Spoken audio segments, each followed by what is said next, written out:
ഈ ലൂക്കാസ് സുവിശേഷം 15-ാം അധ്യായം നമ്മളെല്ലാവരും വായിക്കുമ്പോ ഇത്രയും ആഴത്തിൽ ഇതിനർത്ഥം ഉണ്ടെന്നുള്ള കാര്യം അറിയില്ല. അച്ഛൻ എത്ര ഭംഗിയായിട്ട് അതിനെ കീറി മുറിച്ചു തന്ന്, എത്ര ഭയങ്കരമായിട്ടുള്ള ആഴത്തിലുള്ള വചനമായിരുന്നു. എങ്ങനെയാ ഇതിനോട്ട് സംഗ്രഹിച്ചൊന്ന് എടുക്കുക എന്നുള്ളത് പോലും എനിക്ക് മനസ്സിലാക്കാൻ പറ്റിയില്ല. ഒത്തിരി സന്തോഷം ഉണ്ടായിരുന്നു അച്ഛാ അത് കേട്ടപ്പോ തന്നെ. ഒത്തിരി പുതിയ പുതിയ അറിവുകൾ നമുക്ക് നേടിത്തന്ന അച്ഛന് ഈശോയുടെ നാമത്തിൽ നന്ദി പറയുകയാണ്. അച്ഛൻ ഒരുപാട് ഒരുങ്ങി വന്ന് ഒരുപാട് നല്ല അറിവുകള്, ബൈബിളിനെ കുറിച്ചുള്ള കൂടുതൽ ജ്ഞാനം ഞങ്ങൾക്ക് ഒരാഴ്ചയും തരുമ്പോൾ അത് ഞങ്ങൾക്ക് കൂടുതൽ ഉണർവും തീഷ്ണതയും ഒക്കെ നൽകിക്കൊണ്ടിരുന്നു. ലൂക്കയുടെ സുവിശേഷം 15-ാം അധ്യായം 1 തുടങ്ങി 10 വരെയുള്ള വാക്യങ്ങളാണ്. പ്രിയമുള്ളവരെ, ലൂക്കയുടെ സുവിശേഷം 15-ാമത്തെ അധ്യായം നഷ്ടപ്പെടലുകളുടെ കഥകളാണ് പറയുന്നത്. നഷ്ടപ്പെടലുകളുടെ കഥകൾ പറയുമ്പോൾ 3 കഥകൾ പറയുന്നു. ഈ 3 കഥകളും അവസാനിക്കുന്നത് നേട്ടങ്ങളിലാണ്. നഷ്ടപ്പെട്ടതിനെയൊക്കെ നേടുന്നു എന്ന് മാത്രമല്ല, അതിൽ സന്തോഷിക്കുകയും ചെയ്യും. ഒരർത്ഥത്തില് ദുഃഖത്തിൽ ആരംഭിച്ച് ഉത്സവത്തിൽ, ആഘോഷത്തിൽ അവസാനിക്കുന്ന ഉപമകളാണ്. അതിൻ്റെ അകത്ത് 2 ഉപമകളാണ് നമ്മുടെ വിചിന്തനത്തിനുള്ളത്. 15-ാമത്തെ അധ്യായത്തില് 1ഉം 2ഉം വാക്യങ്ങള് നമ്മളെ സംബന്ധിച്ചിടത്തോളം ഏറെ പ്രസക്തമാണ്. 1-ാമത്തെ വാക്യത്തിൽ പറയുകയാണ്, ചുങ്കക്കാരും പാപികളുമെല്ലാം അവന്റെ വാക്കുകൾ കേൾക്കാൻ അടുത്തു വന്നുകൊണ്ടിരുന്നു. ചുങ്കക്കാരും പാപികളും അന്നത്തെ കാലഘട്ടത്തില് മത പശ്ചാത്തലത്തില് മതത്തിൽ നിന്ന് അകലായിരിക്കുന്നവര്, അല്ലെങ്കിൽ ശരിയായ വിശ്വാസമില്ലാത്തവര്, ശരിയായ മതജീവിതം നയിക്കാത്തവര്, മതാത്മകതയില്ലാത്തവര് എന്നൊക്കെ വിശേഷിപ്പിച്ചിരുന്ന വർഗമാണ് ഈ ചുങ്കക്കാരും പാപികളും. അപ്പൊ അവര് വചനം കേൾക്കാൻ വേണ്ടി അടുത്തു വരിക, വെറുതെ കേൾക്കാനല്ല, ആ വചനം അവരിൽ മാറ്റങ്ങൾ ഉണ്ടാക്കുന്നു. അപ്പൊ വചനം കേൾക്കുക മാത്രമല്ല, വചനത്തിനനുസരിച്ച് ജീവിതത്തെ ക്രമീകരിക്കുക കൂടി ചെയ്യുന്നവരാണ്. അതുകൊണ്ടാണ് അങ്ങനെയുള്ളവരിൽ നിന്നൊക്കെ ക്രിസ്തുവിന് ശിഷ്യന്മാരുണ്ടായതും ആ ശിഷ്യത്വം തീക്ഷ്ണതയുള്ളതായിട്ട് മാറുകയും ചെയ്യും. പൊതുവെ നമുക്കറിയാം, ഏതെങ്കിലും തെറ്റുകുറ്റങ്ങളോ അല്ലെങ്കിൽ കുറവുകളോ പോരായ്മകളോ ഉള്ളവര് അവര് തെറ്റ് തിരുത്തി വരുമ്പോ എത്ര എതിരായിട്ട് നടന്നോ അതിന്റെ 100 ഇരട്ടി ശക്തിയിലായിരിക്കും അവർ തിരിച്ചു വരും. സാവൂള് പൗലോസായ ചരിത്രമൊക്കെ നമുക്കറിയാവുന്നതാണ്, വചനത്തിൽ തന്നെ നമ്മൾ വായിക്കുന്നത്. അപ്പൊ ഈ മാനസാന്തരത്തില് വരുന്നവര് വലിയ തീക്ഷ്ണവാദികളായി. പൊതുവെ അങ്ങനെ ഒരു അനുഭവം എനിക്ക് പലപ്പോഴും ഉണ്ടായിട്ടുണ്ട്. ക്രിസ്ത്യാനികളെക്കാൾ കൂടുതൽ തീക്ഷ്ണതയുള്ളവര് ക്രിസ്ത്യാനികള് എന്ന്, അല്ലെങ്കിൽ മാമോദീസ സ്വീകരിക്കാത്ത ക്രിസ്ത്യാനികൾ. മാമോദീസ സ്വീകരിച്ച ക്രിസ്ത്യാനികളെക്കാൾ മാമോദീസ സ്വീകരിക്കാത്ത ക്രിസ്ത്യാനികൾക്ക് വിശ്വാസ കാര്യങ്ങളിൽ തീക്ഷ്ണത കൂടുതൽ. ഏതായാലും ഇത് ഒന്ന് ശ്രദ്ധിക്കുന്നത് നല്ലതാണ്. ചുങ്കക്കാരും പാപികളും അവന്റെ അടുത്ത് വന്നത് വചനം കേൾക്കാനും അതിനനുസരിച്ച് ജീവിതത്തെ ക്രമീകരിക്കുവാൻ. അതേസമയം മറ്റൊരു കൂട്ടര് വരുന്നുണ്ട്, അവന്റെ അടുത്തേക്ക് തന്നെയാണ് വന്നത്. പക്ഷെ അവര് വരുന്നത് വചനം കേൾക്കാനാണോ എന്ന് ചോദിച്ചാൽ ചിലപ്പോൾ കേൾക്കാനാണ്, പക്ഷെ വചനം കേൾക്കുന്നത് കുറ്റം കണ്ടെത്താനാണ്. അപ്പൊ അവര് വന്നിട്ട് പിറുപിറുക്കുകയും, വചന വായനയിൽ എന്ന വലിയ ശുശ്രൂഷയിൽ ഏർപ്പെട്ടിരിക്കുന്ന നമ്മളെ സംബന്ധിച്ചിടത്തോളം ഇത് വളരെ പ്രസക്തിയുള്ള ഒരു കാര്യമാണ്. വചനം കേൾക്കുന്നവര് വളരെ ചുരുക്കമാണ്. കേൾക്കുന്നവര് തന്നെയും എല്ലാം നല്ല ഉദ്ദേശത്തോടു കൂടിയൊന്നുമല്ല. ചിലത് കുറ്റം പറയാൻ വേണ്ടിയിട്ടാ, പിറുപിറുക്കാൻ വേണ്ടിയിട്ടാ, ആരോപണങ്ങൾ ഉന്നയിക്കാൻ വേണ്ടിയിട്ടാ, ആക്ഷേപിക്കാൻ വേണ്ടിയിട്ടാ, കുറ്റം കണ്ടെത്താൻ വേണ്ടിയിട്ടാ. വേറെ ഒരു കൂട്ടര് ഈ വചനം കേട്ട് അവരുടെ ജീവിതത്തിലെ ഫലങ്ങൾ പുറപ്പെടുവിക്കാൻ, അത് 30 മേനിയോ 60 മേനിയോ 100 മേനിയോ ഒക്കെ ഫലങ്ങൾ പുറപ്പെടുവിക്കാൻ വേണ്ടിയിട്ടാണ് വരിക. അപ്പൊ ഈ 2 വിഭാഗത്തെയും നമ്മൾ മനസ്സിൽ കണ്ടിട്ട് വേണം ഈ ശുശ്രൂഷ ചെയ്യാൻ വേണ്ടിയിട്ട്. അത് വചനത്തിന്റെ അടുത്തേക്ക് നമ്മളെ അഭിമുഖീകരിക്കുന്നവർ, ഈ ഒരു ശുശ്രൂഷയുടെ പേരില് നമ്മളെ അഭിമുഖീകരിക്കുന്ന നമ്മുടെ വീട്ടിലുള്ളവരുണ്ടാകാം, ജീവിത പങ്കാളി ഉണ്ടാകാം, മക്കളുണ്ടാകാം, മാതാപിതാക്കളുണ്ടാകാം. അവരിൽ തന്നെ ഈ 2 കൂട്ടരുണ്ട്. വചനം താല്പര്യത്തോടു കൂടി കേൾക്കാൻ അതിനനുസരിച്ച് ജീവിതത്തെ ക്രമീകരിക്കാനുള്ളവര്, ഒപ്പം തന്നെ പിറുപിറുക്കാനുള്ളവർ. ഇവരെ രണ്ടുപേരെയും നമ്മൾ അഭിമുഖീകരിക്കേണ്ടത്. ക്രിസ്തു പക്ഷേ ഈ വചനം കേൾക്കാൻ വന്നവരോട് അല്ല ഈ ഉപമ പറയുന്നത് എന്ന് ശ്രദ്ധിക്കേണ്ടത്. മൂന്നാമത്തെ വാക്യത്തിൽ പറയുകയാണ്, അവൻ അവരോട് എന്നാണ് പറയാ. ആരാണ് ഈ അവര്? അവരെന്ന് വെച്ചാല് പിറുപിറുത്തവരോട്. അപ്പൊ ഈ ഉപമ പൊതുവായിട്ട് പറഞ്ഞിട്ടുള്ളതല്ല, മറിച്ച് ഈ പിറുപിറുത്തവരോടാണ് ഉപമ പറയുക. അപ്പൊ അതുകൊണ്ട് ആ അർത്ഥത്തിൽ വേണം ഈ ഉപമയെ കാണാൻ വേണ്ടിയിട്ട്. രണ്ട് ഉപമകള്. ഒന്നാമത്തേത് നഷ്ടപ്പെട്ടു പോയ ആടിന്റെ ഉപമ, രണ്ടാമത്തേത് നാണയത്തിന്റെ ഉപമ. ഉപമകള് നഷ്ടത്തിന്റെ കണക്ക് സൂക്ഷിക്കുന്നവരാണ് നമ്മൾ. എന്താണ് യഥാർത്ഥ നഷ്ടം? ദൈവത്തിന്റെ കാഴ്ചപ്പാടില് നഷ്ടം എന്ന് പറയുന്നത് ബാന്ധവങ്ങളുടെ നഷ്ടമാണ് നഷ്ടം. അത് ദൈവത്തിന് ഒരു ബന്ധം നഷ്ടപ്പെട്ടു, ദൈവത്തിന്റെ മകൻ അല്ലെങ്കിൽ ദൈവത്തിന്റെ മകള്, ദൈവം തെരഞ്ഞെടുത്തവര്, ആ നഷ്ടമാണ് നഷ്ടം, ഏറ്റവും വലിയ നഷ്ടം അതാണ്. പക്ഷെ നമ്മെ സംബന്ധിച്ചിടത്തോളം നമ്മൾ പലപ്പോഴും നഷ്ടത്തെ കണക്ക് കൂട്ടുന്നത് പണം നഷ്ടപ്പെടുമ്പോൾ, സമ്പത്ത് നഷ്ടപ്പെടുമ്പോൾ, മാനം നഷ്ടപ്പെടുമ്പോൾ, സൽപ്പേര് നഷ്ടപ്പെടുമ്പോൾ, ഇതൊക്കെയാണ് നമ്മുടെ നഷ്ടങ്ങൾ. ക്രിസ്തുവിനെ സംബന്ധിച്ചിടത്തോളം സൽപ്പേര് പ്രശ്നമല്ല. കാരണം അവൻ 6 ആരോപണങ്ങളിലൂടെ കടന്നുപോയവനാ.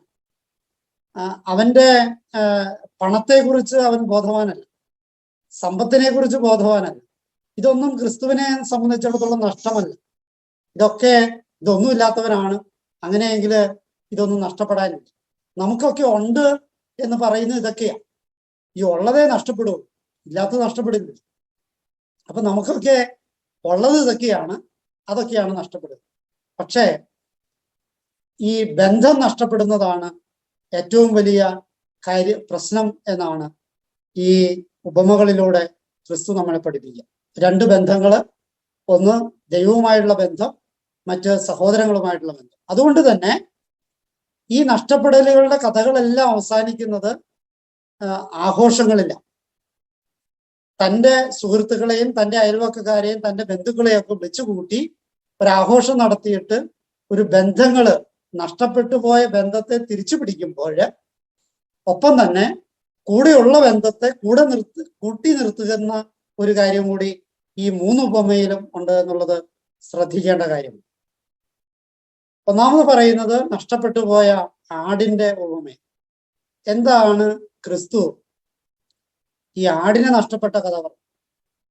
നമ്മളെ സംബന്ധിച്ചിടത്തോളം വല്ല കോഴിനെ നഷ്ടപ്പെട്ടതോ, പശുവിനെ നഷ്ടപ്പെട്ടതോ, താറാവിനെ നഷ്ടപ്പെട്ടതോ ഒക്കെ പറഞ്ഞാൽ മതി. എന്തുകൊണ്ട് ആടിനെ നഷ്ടപ്പെട്ടത് പറഞ്ഞു? കാരണം ഒന്ന് സ്വാഭാവികമായിട്ടും അവിടുത്തെ സാമൂഹ്യ പശ്ചാത്തലം, അതിനേക്കാൾ ഉപരിയായി ഞാൻ വിചാരിക്കുക ഈ ആട് നഷ്ടപ്പെട്ടു കഴിഞ്ഞാല് പ്രശ്നങ്ങൾ ഉണ്ടാകാൻ, നശിക്കാനുള്ള സാധ്യത കൂടുതൽ. കാരണം ആട് വഴിതെറ്റിപ്പോയി കഴിഞ്ഞാൽ പിന്നെ വഴി കണ്ടെത്താനായിട്ട് ആടിന് പറ്റി. അത് ആടും മാനും ഒക്കെ ആ സ്വഭാവമുള്ളൂ. പോയ വഴിയെ പോകും. നിങ്ങൾ ശ്രദ്ധിച്ചിട്ടുണ്ടാവും, ആടിനെ വളർത്തുന്നവരോ ആടിനെ കണ്ടിട്ടുള്ളവരോ, അത് തുള്ളിച്ചാടി അങ്ങോട്ട് പോയി കഴിഞ്ഞാൽ അങ്ങനെ അങ്ങോട്ട് പോയിക്കൊണ്ടിരിക്കും. അത് പിന്നെ തിരിച്ചു വരുന്ന ഒരു ശൈലി അതിന്. മാത്രമല്ല ആടിന് ആക്രമണ സാധ്യത കൂടുതൽ. ഒന്ന് വേറൊരു കള്ളന്മാര് മോഷ്ടിച്ചു കൊണ്ടുപോകാനുള്ള സാധ്യത കൂടുതലുണ്ട്. മറ്റ് ജീവികള്, ഹിംസ്ര ജീവികള് ആക്രമിക്കാനുള്ള സാധ്യത കൂടുതലുണ്ട്. അപ്പൊ തെറ്റിപ്പോയത് തിരിച്ചു വരാൻ സാധ്യതയില്ലാത്തതും അപകട സാധ്യതയും ഒക്കെയുള്ള ജീവിയാണ് ആട്.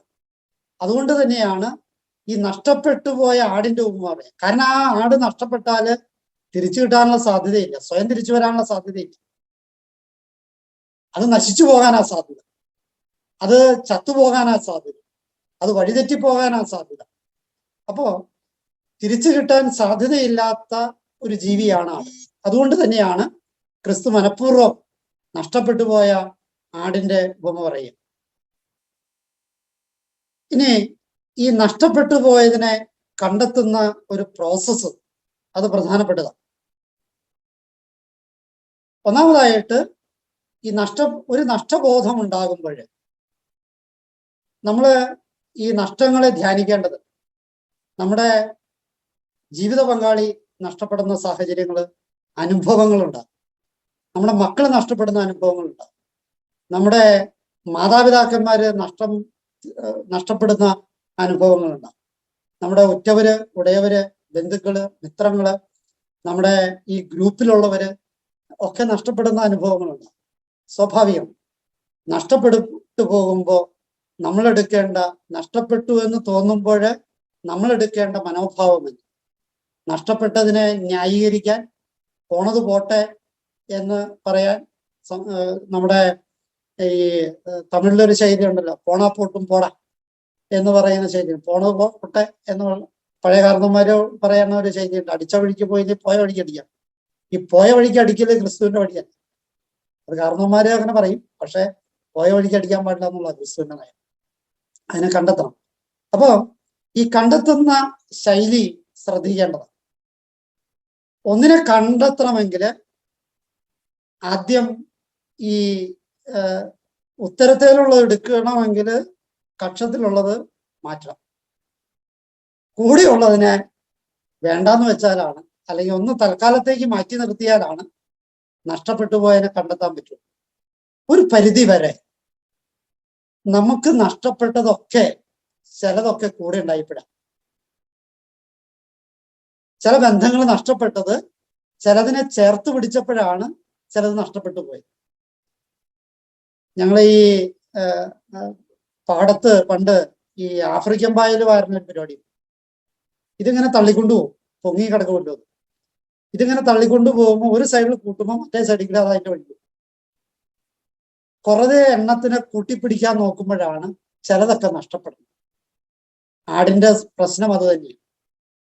നമുക്ക് നഷ്ടപ്പെട്ടു പോയ ബന്ധങ്ങളെ ഒക്കെ പഠിക്കുമ്പോൾ ചിലതിനെ ചേർത്ത് നിർത്താൻ പോയതാണ് ചിലത് നഷ്ടപ്പെടാനായിട്ട് കാരണമായി. അപ്പോ ഈ ചേർത്ത് നിർത്താൻ തുനിഞ്ഞതിനെ, കക്ഷത്തിലുള്ളതിനെ തൽക്കാലത്തേക്ക് 99-നെ തൽക്കാലത്തേക്ക് ഒന്ന് മാറ്റി നിർത്തും. പലപ്പോഴും പലരും പ്രസംഗത്തിലും മറ്റു കാര്യങ്ങളിലും രാഷ്ട്രീയക്കാരായിക്കോട്ടെ, സഭാധികാരികള്, ഞാൻ ഉൾപ്പെടുന്ന വൈദികരായിക്കോട്ടെ ഒക്കെ പറയുന്ന ഒരു കാര്യമാണ്, എൻ്റെ കൂടെ കുറെ പേരുണ്ട്. ഈ കൂടെ കുറെ പേരുണ്ട് എന്നുള്ളതല്ല പ്രശ്നം. പ്രശ്നം ഇതാണ്, കൂടെ ഇല്ലാത്തതാണ് പ്രശ്നം. കൂടെ ഇല്ലാത്തതിനെ എങ്ങനെ കണ്ടെത്താം എന്നുള്ളതാണ് ഇവിടുത്തെ പ്രോസസ്സ് നമ്മൾ പഠിക്കുന്നത്. അപ്പൊ ഒന്നാമത്തെ പ്രോസസ്സ് ആണ് കൂടെ ഉള്ളതിനെ മാറ്റി നിർത്തുക. ഞാൻ സാധാരണ ഇതിൽ ഒരു പള്ളിയിൽ ചെല്ലുമ്പോൾ ആദ്യം ചെയ്യണ പണി ഈ കൂടെയുള്ളവരെ കാവർഗം എന്ന് പറയും. കാവർഗം എന്ന് പറഞ്ഞാൽ കത്തനാര്, കപ്പ്യാര്, കൈക്കാരന്മാര്, അങ്ങനെ കുറെ കാവർഗങ്ങൾ, എല്ലാം കായലാണ്. ഈ കാവർഗങ്ങളെയൊക്കെ ഒന്ന് മാറ്റി നിർത്തിയാലാണ് ഈ കാര്യം കൃത്യമായിട്ട് പോകുന്നത്. അതുകൊണ്ട് ഏത് പള്ളിയിൽ ചെന്നാലും ആദ്യം ഒരു ഉടക്കല തുടങ്ങും. ആദ്യത്തെ ഉടക്കലൊക്കെ ഒരൊറ്റ ചീറ്റയിലൊക്കെ പൊക്കോളും. പിന്നെ നമുക്ക് ഇടയിൽ നിന്നെല്ലാം പതിരൊക്കെ തിരിഞ്ഞെടുക്കാൻ പറ്റും. ഏതായാലും ഈ ഇത് വളരെ ശ്രദ്ധേയമായ കാര്യം. കൂടെയുള്ളതിനെ, കാവർഗത്തെ, കൂടെയുള്ളതിനെ ഒന്ന് മാറ്റി നിർത്തിയാലാണ് അകന്നു പോയതിനെ പിടിക്കാൻ പറ്റും. രണ്ടാമതായിട്ട് അന്വേഷിച്ചിറങ്ങേണ്ടത്.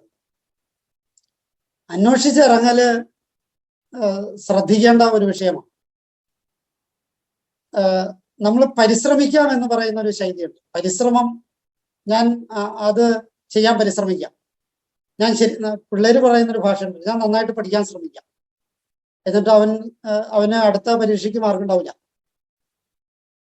അവൻ പരിശ്രമിച്ചോ ഇല്ല എന്നുള്ളതല്ല പ്രശ്നം, കർമ്മം ചെയ്തോ എന്നുള്ള. ഫിസിക്സിലെ ഒരു തത്വമുണ്ട്, എന്താണ് പ്രവൃത്തി എന്ന് പറയാം. പ്രവൃത്തി എന്ന് വെച്ചാൽ കർമ്മം നടന്നാലാണ് പ്രവൃത്തിയാവും. അപ്പൊ അന്വേഷിക്കുക എന്ന് വെച്ചാൽ ക്രിസ്തു വളരെ കൃത്യമായിട്ട് അടിവരയിട്ട് പറയുന്നുണ്ട്, കണ്ടെത്തുവോളം അന്വേഷിക്കും. ഒരു മണിക്കൂർ അന്വേഷിച്ചു, ഒരു രാത്രി അന്വേഷിച്ചു, അല്ലെങ്കിൽ ഒരു പകൽ അന്വേഷിച്ചു, കുറെ ദിവസം അന്വേഷിച്ചു, ഒരാഴ്ച അന്വേഷിച്ചു, ഇല്ല, പോരാ. ക്രിസ്തുവിന്റെ ഭാഷയിൽ കണ്ടെത്തുവോളം അന്വേഷിക്കും. നിന്റെ നഷ്ടപ്പെട്ടത് നിന്റെ ജീവിത പങ്കാളിയാണെങ്കിൽ ആ പങ്കാളിയെ കണ്ടെത്തുവോളം, കണ്ടെത്തുകയല്ല, കണ്ടു കിട്ടുവോളം. അത് ശ്രദ്ധിക്കേണ്ട. കണ്ടെത്തിയാ പോരാ, കണ്ടു കിട്ടണം. കണ്ടെത്തലല്ല, കണ്ടു കിട്ടണം. കണ്ടെത്തലും കണ്ടു കിട്ടലും വ്യത്യാസമുണ്ട്. വചനം വളരെ കൃത്യമായിട്ട് പറയുന്നുണ്ട്, കണ്ടു കിട്ടുവോളം അന്വേഷിക്കും. ഞാൻ കുറച്ചു സമയം ബൈബിൾ വായിച്ചു, ഞാൻ കുറച്ച് സമയം കൊന്തയല്ലി, ഞാൻ ആ പാപിക്ക് വേണ്ടിയിട്ട് അല്ലെങ്കിൽ ഇന്നയാളുടെ മദ്യപാനം മാറാൻ വേണ്ടി ഞാനൊരു കൊന്തയല്ലി. ഇല്ല, ഒരു കൊന്തയും നിർത്താൻ പാടില്ല. അയാൾ മദ്യപാനം നിർത്തുന്നവരെ, തിരിച്ചു വരുന്നവരെ കണ്ടു കിട്ടുവോളം ഇത് ചെയ്തുകൊണ്ടേയിരിക്കും.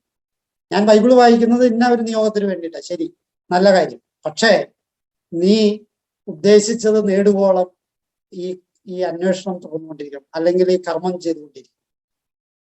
അപ്പോഴാണ് നേടി എന്ന് പറയാൻ പറ്റുള്ളൂ. അപ്പൊ കണ്ടെത്തുവല്ല, കണ്ടു കിട്ടുവോളം അന്വേഷണം തുടരണം എന്ന് സാരം. മൂന്നാമതായിട്ട് ഈ കണ്ടു കിട്ടിക്കഴിഞ്ഞാൽ പിന്നെ എന്ത് ചെയ്യണം? കണ്ടെത്തലല്ല, കണ്ടു കിട്ടൽ. കണ്ടു കിട്ടിക്കഴിഞ്ഞാൽ എന്തിന് ചെയ്യണം? അതിനെ തോളിലേറ്റണം. കാരണം അതിന് കുറച്ച് മാനസികമായിട്ടും ആത്മീയമായിട്ടും ശാരീരികമായിട്ടും ഒക്കെ മുറിവുകൾ ഉണ്ടാകാം, ക്ഷതങ്ങൾ ഉണ്ടാകാം, വേദനകൾ ഉണ്ടാകാം, നൊമ്പരങ്ങൾ ഉണ്ടാകാം, തന്നെ നടക്കാൻ പറ്റാത്ത അവസ്ഥയായിരിക്കാം. ഇതൊക്കെ ഉണ്ടാകാം. അതിന് ഒരുപക്ഷെ നമ്മളോട് അകൽച്ച ഉണ്ടാകാം. അപ്പോ അതിനെ തോളിലേറ്റി കൊണ്ടുവരേണ്ടതുണ്ട്. ഒരുപാട് തോളത്ത് വെക്കണ്ടെന്ന് കാരണവന്മാര് പറയും, പക്ഷെ നഷ്ടപ്പെട്ടു പോയതിനെ തോളത്തെത്തിയേ പറ്റൂ. ബൈബിൾ ഭാഷയില് നഷ്ടപ്പെട്ടു പോയതിനെ തോളിലേറ്റണം. കൂടെയുള്ളതിനെ തോളിലേറ്റണ്ട, അതിനെ മാറ്റിയത്. നഷ്ടപ്പെട്ടു പോയതിനെ തോളിലേറ്റണം. ഇതാണ് ബൈബിളിന്റെ ശൈലി. അവസാനമായി ഈ നഷ്ടപ്പെട്ടു പോയതിന്റെ കണ്ടുകിട്ടിയതിന്റെ ആഘോഷം കൂട്ടായ്മയിലാണ്. ഒറ്റയ്ക്ക് ഒരുത്തിന് രക്ഷപ്പെടാൻ പോണി.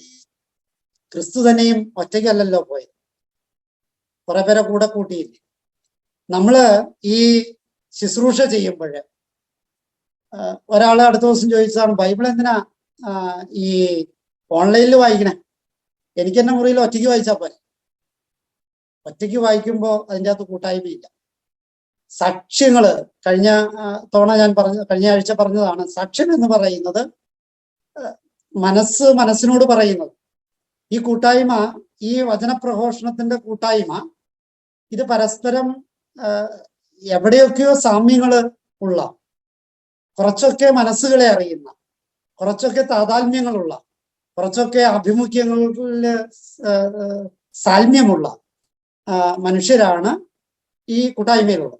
അപ്പോ അതുകൊണ്ട് നിങ്ങൾ ശ്രദ്ധിക്കണം, ഈ നഷ്ടപ്പെട്ടു പോയ ആടിനെ കണ്ടെത്തി കഴിയുമ്പോൾ നാട്ടുകാരോട് മൊത്തം പറഞ്ഞിട്ടല്ല ആഘോഷിക്കുന്നത്. നേരെ മറിച്ച് അവൻ കൂട്ടുകാരെയും അയൽവാസികളെയും വിളിച്ചു കൂട്ടിട്ട്. ആരാ കൂട്ടുകാര്? സ്നേഹിക്കുന്നവര്. ആരാ അയൽവക്കക്കാര്? ശുശ്രൂഷ ചെയ്യുന്നവര്. അപ്പോ അങ്ങനെയുള്ളവരോട് പറയൂ, നാട്ടുകാരോട് മൊത്തം പറയില്ല. അപ്പോ ഈ നഷ്ടപ്പെട്ടു പോയതിനെ കണ്ടെത്തി നേടിക്കഴിയുമ്പോൾ, കിട്ടിക്കഴിയുമ്പോൾ അത് സാക്ഷ്യപ്പെടുത്തേണ്ടത് വാൾ പോസ്റ്റ് അടിച്ചല്ല, ഫ്ലക്സ് അടിച്ചല്ല, മൈക്കിലൂടെ വിളിച്ചു പറഞ്ഞല്ല, നേരെ മറിച്ച് ഉറ്റവരോടും ഉടയവരോടുമാണ് അത് പറയാം. സാക്ഷ്യങ്ങള് എപ്പോഴും നേരത്തെ പറഞ്ഞതുപോലെ ആത്മാവിനോടും മനസ്സിനോടുമായിരിക്കണം, ചെവിയോടായിരിക്കരുത് എന്ന് സാരം. അപ്പോ ഈ സാക്ഷ്യപ്പെടുത്തലാണ് ഉണ്ടാകേണ്ടത്. ഇനി നമ്മള് എന്താണ് റിസൾട്ട്? ആടിനെ കണ്ടെത്തി കഴിയുമ്പോൾ എന്താണ് പാഠം? പാഠം ഇതാണ്. 7ാമത്തെ വാക്യത്തില്, അനുതാപം ആവശ്യമില്ലാത്ത 99 നീതിമാന്മാരെ കുറിച്ച് എന്നതിനേക്കാൾ അനുതപിക്കുന്ന ഒരു പാപിയെ കുറിച്ച് സ്വർഗത്തിൽ കൂടുതൽ സന്തോഷമുണ്ടാകും എന്ന് ഞാൻ നിങ്ങളോട് പറയും. ഈ വചനം ഏറെ പിരിച്ച് പരിശോധിക്കേണ്ടതാണ്, കീറി മുറിച്ച് പഠിക്കേണ്ടത്. ആദ്യമായിട്ട് നമുക്ക് അനുതാപം എന്ന വാക്കിനെ ഒന്ന് എടുക്കാം. മലയാള ഭാഷാ ശാസ്ത്രത്തില് പറയുന്നത്, അനുതാപം എന്ന വാക്കിനെ ഡിഫൈൻ ചെയ്യുന്നത്, അത് കഴിഞ്ഞതിനെ കുറിച്ചുള്ള ദുഃഖമാണ് അനുതാപം. ശബ്ദധാരാവലിയാണല്ലോ വാക്കുകൾക്ക് ആധികാരിക നിർവചനം കൊടുക്കുന്നത്. ശബ്ദധാരാവലി പറയുന്നത് ഇതാണ്, ഈ കഴിഞ്ഞ കാര്യത്തെക്കുറിച്ച് ദുഃഖമുണ്ടാകുന്ന മനോഭാവത്തിന്റെ പേരാണ് അനുതാപം. പക്ഷെ ബൈബിളിലെ അനുതാപം കഴിഞ്ഞ കാര്യത്തെക്കുറിച്ച് ദുഃഖമുണ്ടാകലല്ല. കാരണം ദുഃഖമുണ്ടായി കഴിഞ്ഞാല് പല സാധ്യതകളുണ്ട്. അതൊരു ഉൾവലിച്ചലിന് സാധ്യതയുണ്ട്, അപകർഷതാബോധത്തിന് സാധ്യതയുണ്ട്, കുറ്റബോധത്തിന്റെ സാധ്യതയുണ്ട്, നിരാശയുടെ സാധ്യതയുണ്ട്, ഞാൻ പിഴയാളിയുടെ സാധ്യതയുണ്ട്, സ്വയം പഴിച്ചുകൊണ്ടിരിക്കാനുള്ള സാധ്യതയുണ്ട്, അപരനെ പഴിക്കാനുള്ള സാധ്യതയുണ്ട്, ആരോപണത്തിന്റെ സാധ്യതയുണ്ട്. അപ്പോ സ്വന്തം കുറ്റത്തെക്കുറിച്ച് ദുഃഖമുണ്ടായാൽ മാത്രം പോരാ. ബൈബിളിന്റെ ഭാഷയിൽ അനുതാപം എന്ന് പറയുന്നത് ഒരു യൂട്ടേൺ, ഒരു യൂട്ടേൺ.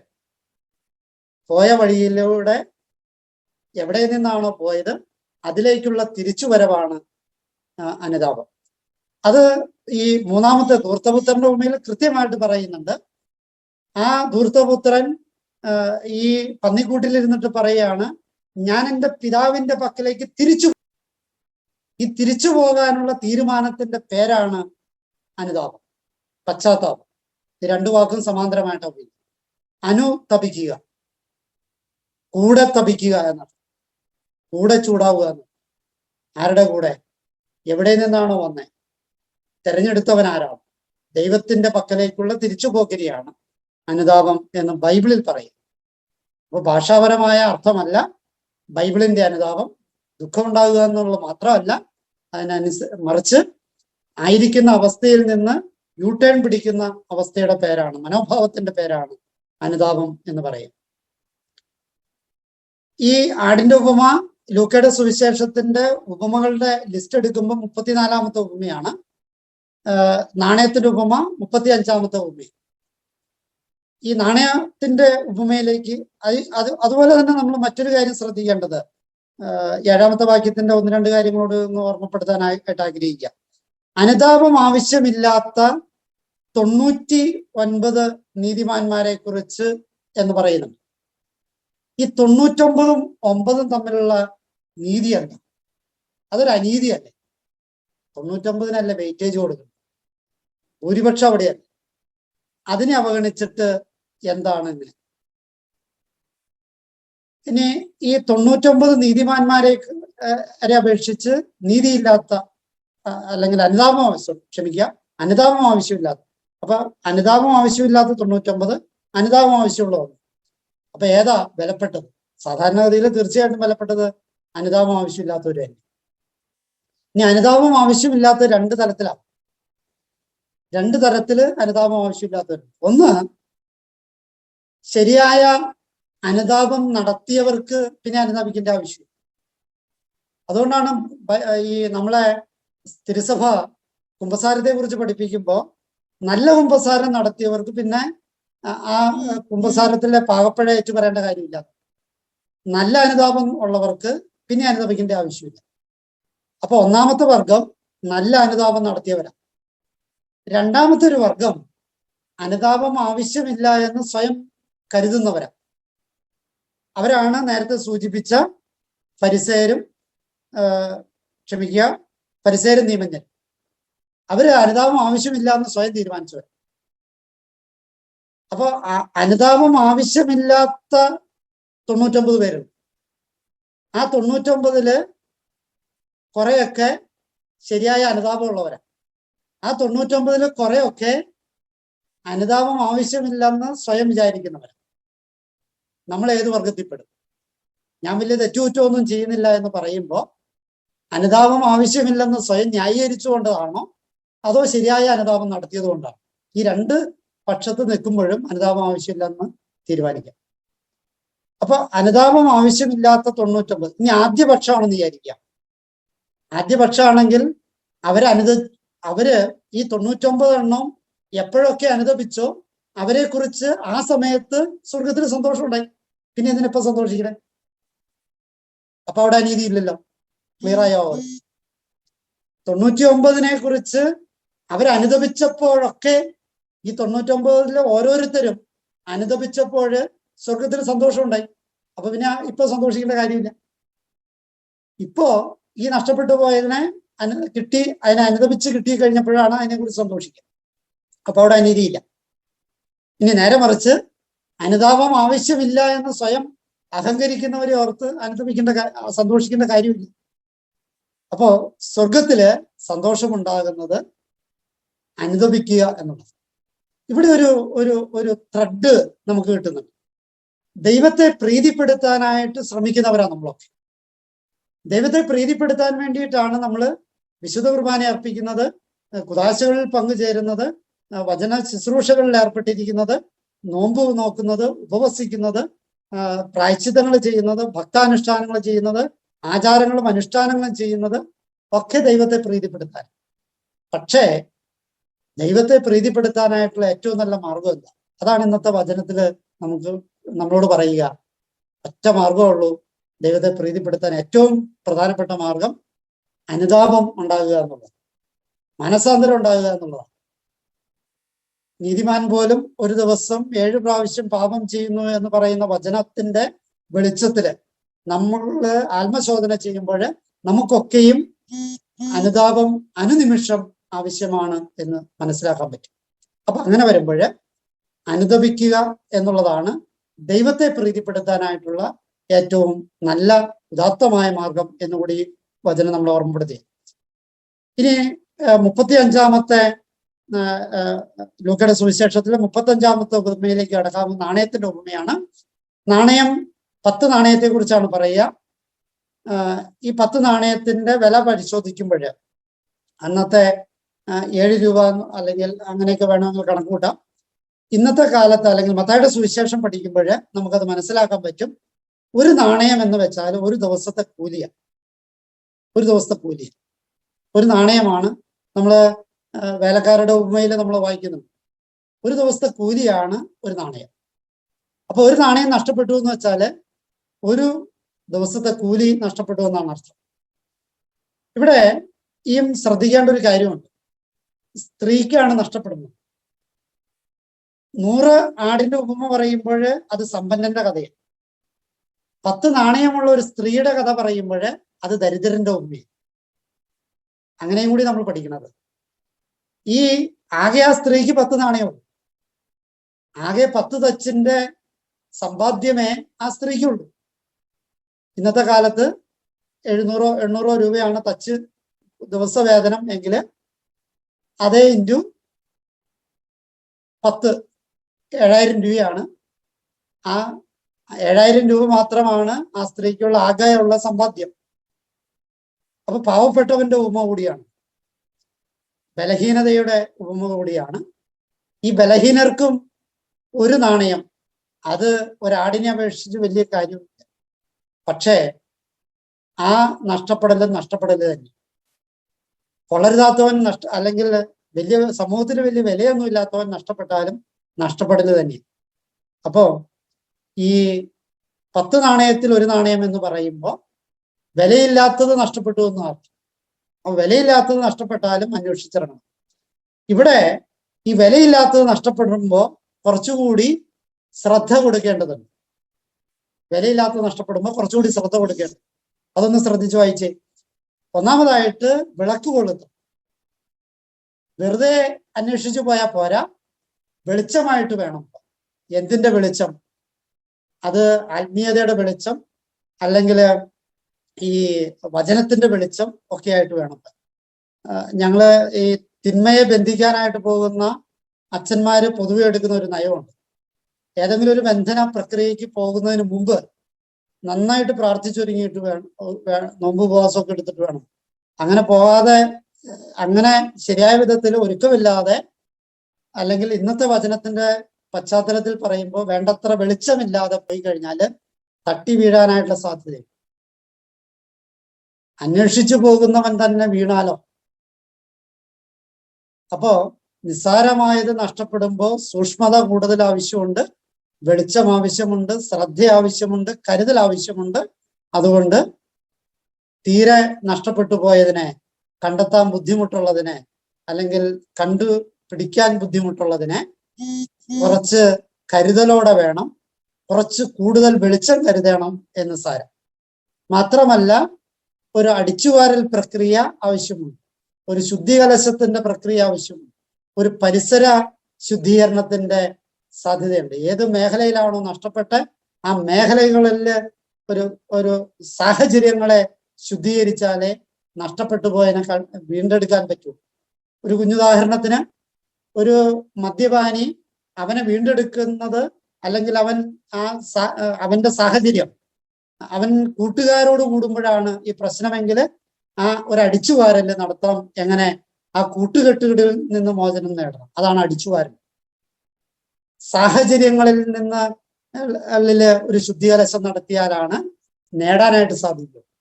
നഷ്ടപ്പെട്ടു പോയതിനെ നമ്മൾ ശ്രദ്ധിച്ചിട്ടില്ല. ധ്യാനത്തിന് ഒരുത്തനെ കൊണ്ടുവന്നു, ധ്യാനം കുടിച്ചു, കുറച്ചു ദിവസത്തേക്ക് നന്നായി, വീണ്ടും അവൻ പഴയതുപോലെ. കാരണം എന്താ? ഈ അടിച്ചുവാരൽ നടന്നിട്ടില്ല, അടിച്ചുവാരിയിട്ടില്ല. അടിച്ചുവാരാതെ അന്വേഷിച്ച് കണ്ടെത്തി കഴിഞ്ഞാല് വീണ്ടും നഷ്ടപ്പെടും. അടിച്ചുവാരിയാല് ശരിയായ കണ്ടെത്തൽ, ഈ കണ്ടുപിടിക്കല് നടത്താനായിട്ട് പറ്റുള്ളൂ. മൂന്നാമതായിട്ട് ഉത്സാഹത്തോടെ അന്വേഷിക്കണം. ഈ ചെറുത് നഷ്ടപ്പെടുമ്പോൾ കൂടുതൽ ഉത്സാഹം ആവശ്യമുണ്ട്. മറ്റേതിന് അത്ര ഉത്സാഹം വേണ്ട. ഇവിടെ ഉത്സാഹത്തോടെ അന്വേഷിക്കാൻ പ്രത്യേകം പറഞ്ഞിട്ടുണ്ട്. അതുപോലെ തന്നെ അത് നേരത്തെ സൂചിപ്പിച്ച പോലെ തന്നെ പറയുന്നുണ്ട്, കണ്ടു കിട്ടുവോളം അന്വേഷിക്കണം. രണ്ട് സ്ഥലത്തും ഒന്നിനെ അവിടെ ആടിനെ തോളിലേറ്റുകയാണെങ്കിൽ ഇവിടെ നാണയത്തെ സ്വന്തമാക്കുകയാണ്. ഒപ്പം തന്നെ ഇവിടെയും പറയുന്നുണ്ട് കൂട്ടായ്മയുടെ ഒരു സന്തോഷവും ഉത്സവവും അവിടെ ഒരു സാക്ഷ്യമായിട്ട് അതിനെ മാറ്റുന്നുമുണ്ട് എന്ന് സാരം. ഒരു കൂട്ടായ്മ, ഏതൊരു നേട്ടത്തിലും ഒരു കൂട്ടായ്മ ആവശ്യമുണ്ട്. ഏതൊരു ശുശ്രൂഷയിലും കൂട്ടായ്മ ആവശ്യമുണ്ട്. ഏതൊരു ഭക്താനുഷ്ഠാനത്തിലും കൂട്ടായ്മ ആവശ്യമുണ്ട് എന്ന് സാരം. ഇവിടെ രണ്ട് സ്ഥലത്ത് രണ്ട് തരത്തിൽ പറയുന്നുണ്ട്.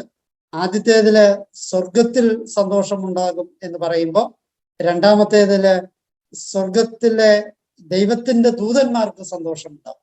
രണ്ടും തമ്മിലൊരു ചെറിയ വ്യത്യാസമുണ്ട്. ഒന്നാമത്തേതില് സ്വർഗത്തിൽ മൊത്തത്തിലുള്ള സന്തോഷമാണെങ്കിൽ, രണ്ടാമത്തേതില് സ്വർഗത്തിലെ ദൂതന്മാരാണ്. ഈ ദൂതന്മാരെന്ന് പ്രത്യേകം എടുത്തു പറയാനുള്ള കാരണം, സ്വർഗത്തെ പ്രാപിച്ച നമ്മുടെ പൂർവികരെയും കൂടി കരുതിയിട്ടാണ് എന്നാണ് ആദ്യ നൂറ്റാണ്ടുകളിലെ സുവിശേഷ പണ്ഡിതന്മാര് വിലയിരുത്തിയിട്ടുള്ളത്. നമ്മുടെ പൂർവികരായിട്ട് മൺമറഞ്ഞു പോയ മനുഷ്യര്, അവർക്ക് കൂടി സന്തോഷമുണ്ടാകും എന്നുള്ള അർത്ഥത്തിലാണ്. പ്രിയമുള്ളവരെ, നഷ്ടപ്പെട്ടു പോയതിനെ കണ്ടെത്തുക എന്നുള്ളതാണ് ഈ വചന വായന ശുശ്രൂഷയുടെ ആത്യന്തികമായ ലക്ഷ്യമാകേണ്ടത്. അത് ആ നഷ്ടപ്പെട്ടു പോയത് പുറമേ ഉള്ള നഷ്ടപ്പെടലിനേക്കാൾ ആദ്യം എന്നിലാണ് പരിശോധിക്കേണ്ടത്. ഞാൻ ദൈവത്തിന് നഷ്ടപ്പെട്ടു. അങ്ങനെയെങ്കിൽ ഒരു വീണ്ടെടുപ്പ് എന്നിൽ ആവശ്യമുണ്ട്. എന്നിൽ ആവശ്യമുള്ള ഈ കാര്യത്തിനും ഇതേ പ്രക്രിയ തന്നെ ചെയ്യേണ്ടതുണ്ട്. സ്വന്തമാക്കിയതിനെയൊക്കെ ഉപേക്ഷിക്കേണ്ടതുണ്ട്, ഈ നേടിയതിനൊക്കെ ഉപേക്ഷിക്കേണ്ടതുണ്ട്, അന്വേഷിച്ചിറങ്ങേണ്ടതുണ്ട്, എപ്പോഴാണ് നഷ്ടപ്പെട്ടു പോയെന്ന് തിരിച്ചു പിടിക്കേണ്ടതുണ്ട്, അനുദപിക്കേണ്ടതുണ്ട്. ഇങ്ങനെ ഒരുപാട് കാര്യങ്ങൾ ചെയ്താലാണ് ഞാൻ നഷ്ടപ്പെട്ട ഞാൻ ദൈവത്തിന് സ്വന്തമാകും. രണ്ടാമതായിട്ട്, ഞാൻ മറ്റുള്ളവരെ ദൈവത്തിനു വേണ്ടി നേടാൻ വേണ്ടി കണ്ട് കിട്ടുവോളം ഞാൻ ഈ പ്രക്രിയ ചെയ്യേണ്ടതുണ്ട് എന്ന് സാരം. ഈ വചന ശുശ്രൂഷ നഷ്ടപ്പെട്ടു പോയതിനെ എന്നിലെ എന്നെ ഒപ്പം ദൈവത്തിന്റെ തെരഞ്ഞെടുക്കപ്പെട്ടവരെ കണ്ടെത്താനായിട്ട് സാധിക്കട്ടെ. അതിന് തമ്മിൽ അനുഗ്രഹിക്കട്ടെ എന്ന് ആശംസിക്കുന്നു. ഈശോ മിശിഹായ്ക്ക് സ്തുതിയായിരിക്കട്ടെ.